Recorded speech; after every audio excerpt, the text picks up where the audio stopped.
I know, I'm James, and I just finished reading The Program by Suzanne Young, and I have mixed thoughts, mixed emotions on it.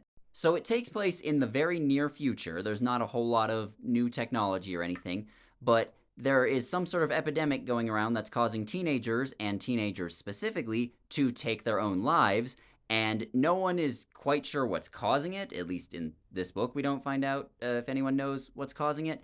And so they just start something called The Program, which is a terrible name, but they start something called The Program, which is supposed to help kids, stay alive. And it is helping them stay alive, yes, but it also erases a lot of their memories. So when they come out, they don't know about any of their old friends or their old lives, and they're kind of a husk of their former selves.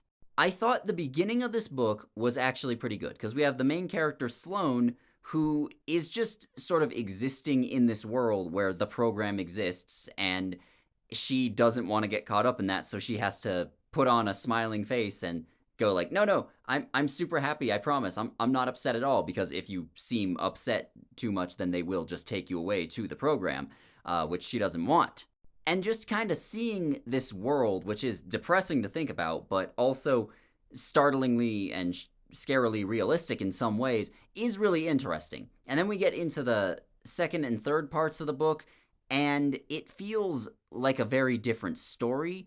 And I don't think any of these stories are bad, right? But at the same time, they feel like they're different, and smashing them together doesn't quite work. Because part one, like I said, Sloane is outside and she just knows about the program. Minor spoilers. In part two, she gets sent to the program, and that does some interesting stuff because we're actually seeing her like lose her memories and stuff, and that is unfortunate. But then she leaves the program actually about 2/3 through the book, and you might wonder like, well, where's the story go from here? And I'm not sure the author knew either. I feel like it would have been more interesting if the book started as she was leaving the program. Like she has lost a bunch of her memories, and so we and her don't know exactly what's going on. I feel like that would have been more interesting and made for a better story. But I don't know. I'm gonna read the sequels.